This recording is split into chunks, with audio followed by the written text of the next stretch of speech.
What's up, guys? Rick from DFS On Demand here with a preview for this week's Hero World Challenge.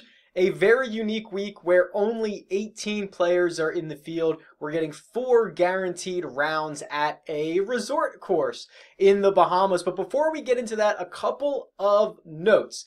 Basically, for the first time ever, I'm going to discount memberships to my website, DFS On Demand. It's where you can find all of the tools that I use over the course of the show. It's where I do all of my research. So here's the deal. I tweeted this out, but just to really blast it out to everybody, I'm going to give a percentage refund to everyone who signs up for a 6-month or a yearly membership before the Hero World Challenge based on the winning score. So what does that mean? If the winning score at the Hero World Challenge is 21 under par, I will refund 21% of your 6-month or yearly membership. It's basically that simple. If someone goes out and shoots 30 under, I'll refund 30% of it. So you have to be in before the Hero World Challenge starts. It has to be a 6-month or a yearly membership because, quite frankly, you're probably going to subscribe one way or another. The yearly membership gets you through all next year. 6 months gets you through, what, May at this point? So basically the first couple of majors, that's going to be well worth it to just take it now. And then I'll even one-up it, and I've never done this before. I will actually double your membership. So if you buy a yearly membership before the Hero World Challenge, on Monday, I will refund you a percentage based on the winning score, and I will extend your membership for another year. Basically, buy one, get one free. With a refund upfront based on the winning score. I've never done it before. This is the one time a year probably I'm ever going to do this. So I recommend jumping on this deal. Same for the 6 months. Buy a 6-month now. I'll refund a percentage and I'll make it a year subscription. Really can't beat that. I guess I could. We can continue to give away memberships. So if you're interested in entering a draw for a weekly DFS On Demand membership, what you can do is like the show, comment below, make sure you're subscribed to the channel on YouTube, and tell me where Jordan Spieth is going to finish this week. Additionally, if you're listening on the audio podcast, give it a 5-star review, say something nice about the show, and leave me your Twitter handle so I can get in touch with you. I will start, if you want, I will start that weekly membership in January with the Sony Open so that you have some opportunity to use it. You let me know when you want to start that, but those are your ways to enter. Lots of stuff given away. Very Cyber Monday of me. I usually don't get involved in this, but here we are. All right, enough about that. Let's talk about the Hero World Challenge. All right, Hero World Challenge, as I mentioned, this is Albany, Bahamas. This is certainly a resort course. The winning score to par has basically been between 18 and 25, 26 under over the course of the last handful of years. Jon Rahm has won here, Ricky Fowler's won here, Hideki's won here, Bubba has won here. Those are your 4 champions dating back to just the time period that they've played this course. Obviously, Jordan Spieth has won here, but that was at Isleworth. That doesn't really count. But let's jump into the cheat sheet. But I really think it's a field of 18 golfers. All of these guys are super good. This is more about roster construction than it is anything else because you've got guys under $6,000 here. I mean, you're going to have 33% of the field is going to be in your lineup. This is like the Tour Championship on crack, right? I mean, that was a 30-player field. This is 18. This would have been the perfect opportunity to have like a showdown, like a captain mode on DraftKings, but not going to be the case. There's 3 guys over 10,000. Jon Rahm, 11,002. Justin Thomas, 10,006. Patrick Cantlay, 10,200. The issue with this is there's not going to be a lot of guys. There's not a ton of statistics to go off of, right? So some of these guys haven't even played in the fall, or they haven't even played in America. A lot of them have played on the Euro Tour. Some of them don't have any of the strokes gained metrics because they haven't had any measured rounds. So to me, this is less about like, who do you think is a really good play compared to their peers, because they're all really good plays. It's more about how are we going to get these guys in our lineups. So we'll talk about the roster construction in a second, but let's at least talk through some of these guys. Jon Rahm's his row on the cheat sheet looks pretty barren because he doesn't have any strokes gained numbers. He doesn't have any recent tournaments, but he is your defending champion, which, by the way, this is a weird, the fall events really give everyone's database an issue, because this isn't, I don't want to say this isn't a real PGA Tour event, but it's not treated the same as the others. So like, I don't have course history in my database here. I will try to add it later, or I'll tweet it out. This is a good week to follow me on Twitter at RickRunGood, because as I come across things, I'll tweet them out that might not necessarily be within the database. But your defending champion, Jon Rahm, has won his last 2 starts that he has made on the European Tour, including the race to Dubai, playing really, really well. I think that a lot of these guys are using this event as a tune-up for the President's Cup. 11 of the 12 U.S. members are in this field. The only guy who's not here is DJ, who withdrew. Ches Reavie took his spot. But like, a lot of them might just be looking forward to next week, might just be wanting to get in good shape. It's still $1 million up top. I'm sure they'll play for it if they're in contention, but there's very few guys who are like, hey, sole focus, winning this golf tournament. That's what Jon Rahm is here for. So really interesting to see him here. I think if you can get him, which you can, there's a ton of guys under $6,000 or under $7,000. You can get Jon Rahm into your lineups. Outside of that, I'm a huge fan of Justin Thomas. The few guys that jump off the board at me, Xander at 9,800 in a 4-round event. We normally see the cream rise to the crop. We have seen Xander win no-cut events in the past. We have seen him go toe-to-toe with the best. He's won the Tournament of Champions. Like, $9,800 feels like a steal on Xander, who is about to have like a really breakout year. It feels like his last couple starts, 2nd at the WGC, 10th at the Zozo. He's played well. That feels like a really good spot to go target him. But to me, the most egregiously priced golfer in this field is Justin Rose. So Rose is $7,200. He is 1, 2, 3, 4, 5, 6, 7, 8. He is the 9th highest priced golfer. That is the middle of the pack. When you compare to who's around him, it's Bryson at 76. It's Patrick Reed at 69. Those are the 2 guys he's in between. It's kind of crazy. I mean, Justin Rose just goes about his business. He hasn't been playing great, but he hasn't been playing terrible. He's been racking up top 20s across Europe. The last 2 years for Justin Rose, 3rd place last year, 5th place the year prior. So this course is probably a pretty good fit for him. He can make a lot of birdies. He can putt well. That to me, when I opened up the pricing, I was like, this is absolutely wild. Like, I can't believe he's only $7,200. Outside of that, the winning lineup is gonna have to be, it's either gonna be shared 400 times or you're gonna have to do something unique, which might be playing Jordan Spieth. $6,600. He's won this event, not at this course before. Won this event by like 10 shots one year. We are about to, the rubber is about to meet the road for Jordan Spieth to find out what he is for 2020.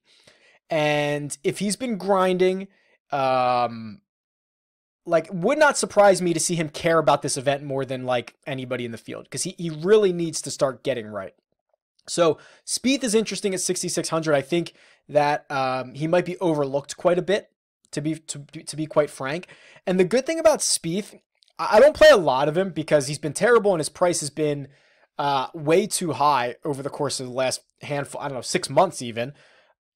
What's still good about him is he makes a lot of birdies. He will make a double or a triple and blow his round up a lot of times, but the amount of birdies that he makes is pretty good for DraftKings scoring. So that's interesting. Tony Finau at 65 is a pretty good steal. But down below that, I mean, there's plenty of value here. Reavie at 6,000, Kevin Kisner 6,100. Those guys are all fine. I do want to jump over to the course key stats here. So I do have a regression model, and keep in mind there are some of these players omitted on here. Like Jon Rahm is not on here because we don't have a single PGA Tour stat for him this year for 2020, so he's not on this list. 3, 6, 9, 12. 13, 14, 15, 16. So there's somebody else missing too. Rahm and who else is not on this list here? 9,800, 95, 92. Webb is there. Bryson Reed. Woodland, Spieth. Bubba, maybe? No, Bubba's here. I'm just going to keep flipping back and forth and bother everybody. Stenson, Kuchar, Fowler. Oh, it's got to be Fowler, right? Yeah, okay. So Fowler and Rahm are the guys that are omitted on the key stats sheet because they have not played a single round in 2020 yet on the PGA Tour. So what's most notable about this? And again, this is not this model is not reactive in terms of saying like, hey, 50% of the shots are going to come from 100 to 125. Like, it's not reactive like that, or it's not saying like, oh, winners gained 2 strokes around putting here. Like, of course, winners gain strokes putting everywhere. Like, that's how it works. This looks at the type of player that has found success here and then looks at their PGA Tour stats and tries to put a mold on them. The type of player that has had success here are really strong players around the green. It is actually the number one stat, the number one indicator of success compared to your PGA Tour stats has been strokes gained around the green, meaning strokes gained around the green was more important or more indicative of success at the Hero World Challenge than any other tournament on the PGA Tour. That's pretty interesting. Driving distance was 11th, pretty significant, and then strokes gained putting. That to me kind of flips the entire script. There is a little bit about the putting that makes sense because these resort courses are so easy generally. There's a million ways you can play it. You can be a short hitter from the middle of the fairway and the course is not long enough to keep you away from anything. Or you can bomb and gouge this and try to get there from the rough and the rough is not as penal. There really is like no surefire way to win this, which ends up turning into a putting contest, which kind of makes sense. So let's just look at those two stats for for the numbers that we have this year. Again, we are going to be omitting guys here, and these are going to be somewhat small samples. But around the green, Tony Finau has been the best player in the field. He's also been basically the best player in the field off the tee. He's been the best player in the field on approaches. He's been a terrible putter. So if you think that he can bounce that back, he's losing a stroke and a tenth, 1.1 strokes per round. It's the worst in the field. So he's been best off the tee, best on approach, best around the green, worst in putting. If you think that's going to turn around, in which I probably do. Tony's not normally that bad of a putter. $6,500 is an absolute steal. You should probably be locking him into all your lineups if that's the case, right? So Finau's interesting. Justin Thomas is the expensive guy who's played really well around the green. Webb Simpson and Bryson DeChambeau and then Patrick Cantlay round out the top 5 there. Guys that are losing around the green. Bubba's the worst in this field, and Henrik Stenson is the second worst in this field, and those are two of the lower priced golfers in the field, so that kind of makes sense. And then we have a handful that don't have any strokes gained data for this season, but you can go back to 2019 and kind of look for guys around the green. I want to say Patrick Reed's usually pretty good around the greens. Kevin Kisner can putt. So if you're looking, let's go to putters here. Webb Simpson gaining a 1.1 strokes per round putting. That leads the field. Bulked up Bryson. Now he's up to, he's put on the weight in the gym this off season. He is second in this field. He's 7,600. Justin Thomas, Bubba Watson, Henrik Stenson. So the two guys that are or have been terrible around the greens, Bubba and Henrik, have been really good with the putter. Kind of makes sense. They're not completely connected, but kind of makes sense. And then you look just purely, let's look at birdie or better because, it's probably going to take a lot of birdies to win this thing. Some of these are small samples, but Tiger leads the way, 37.5% of his holes he's making a birdie or better. Xander's here, Matt Kuchar, Patrick Cantlay, Webb Simpson, those guys round out the top 5. So it was really interesting to see around the green and putting showing up here. What I added to the strokes gain database, so this is brand new. I just pushed this live. So if you're watching on the video version, on the right-hand side of the strokes gain database now, when you choose a golfer, it now shows you like their consistency rankings. So I have Justin Thomas up here now. And, so Justin Thomas, I can see, for example, he gains about, I'm looking at the last 52 weeks. About a half a stroke per round off the tee. But then if you look at that in terms of consistency, he gained strokes in 73% of his rounds. Okay, so that's noteworthy. So not only is it like, hey, how many is he gaining? The consistency part is like, how often is he doing it, which I really like. Guys that are gaining strokes and doing it every single round, they're like great for cash games. They're great solid options. Guys that are gaining a lot of strokes, but then doing it kind of like half the time would be good for like GPP type plays. So for example, if you have another guy who's gaining a half a stroke off the tee, but he's only doing it 50% of his rounds, like he might gain 3, lose 2, gain 2, lose 3. Like he might just be all over the place, which is it's going to be great when he hits. It's going to be bad when he misses, but understand the volatility there. So I did add this. So if you want to, click through some of these guys, you can certainly do so. Who else is in this field here? Let's look at Xander. And this is his last 52 weeks. You can change the time frame, but you see him, gaining strokes tee to green in 75% of his rounds. That's a pretty good number. JT was a little bit higher than that, but this really gives you an idea. Here's his putting numbers. So despite gaining a quarter of a stroke per round putting, you can see he only gains about 54% of the time, which makes me think he's a little bit more volatile. And you can kind of see that.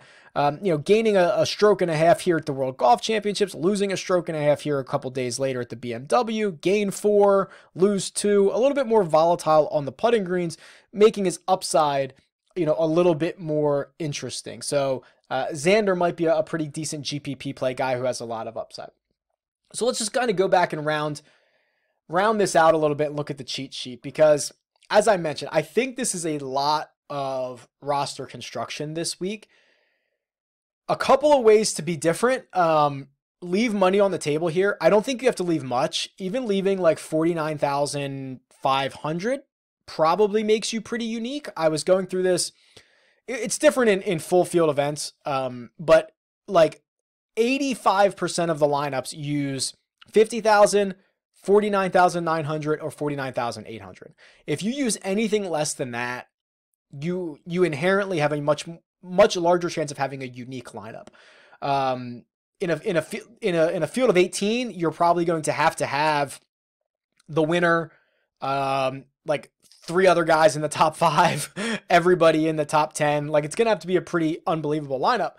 But to get there, like I think you can leave 49,500. I think you can leave a lot less than that, especially when you get into the 7s. Like, I mean, you could play Bryson and Rose and Reed and like just kind of fill it out that way. So interested to see that. Other ways you can differentiate yourself. I think we're going to see as the week goes on, and I'll update ownership projections on this cheat sheet as we go along. But, Rahm is probably going to be very popular. Tiger will probably be popular. I do suspect, even though I like him a lot, Justin Rose is going to be very popular at 7,200. So like steer away from those guys. I think, finding the 1 or 2 guys that can really not break the slate for you, but really turn the tide. Someone like a Jordan Spieth, or one of these guys down at the bottom, Henrik, Bubba, Kisner, Reevey. They're all probably going to be pretty low owned. If one of them kind of, if one of them finishes like 5th, 4th, something like that, something much higher than what their expected finish would be here, now you're in business. So I'm going to try to be a bit more contrarian. I'm going to set the lineup optimizer that I have on DFS on demand. You can actually set the max amount that you want to create lineups to. So I'll create a bunch of lineups that are like max 49,200, just to try to give me some unique lineups and also some different builds from everyone who's just hand building it to the top end of the $50,000. So that's probably where I'm going to go. It's going to be a crazy week. You're never really going to be out of it. It's going to be like the Tour Championship. There's going to be a huge amount of jostling back and forth and guys moving up and guys moving down. So should be really interesting to see how it plays out. All right. If you want to take me up on the offer at the beginning, please do so. Buy a yearly, buy a 6-month membership now. I'll refund you whatever the winning score is in a percentage, and I'll double the length of your membership. You have until the first shot is hit, which will actually be on Wednesday. For us, it's a Wednesday to Saturday tournament. So go ahead and get that in there. Otherwise, yeah, it should be good. As we get towards the end of the year, I've already started creating a bunch of new stuff for the website, making everything work a lot better so that when January 1st comes and those guys are in Maui, we are rocking and rolling with some cool new things. All right, let me know what you think. Tweet me. It's at RickRunGood or leave me a comment below. I will talk to you guys soon. Good luck.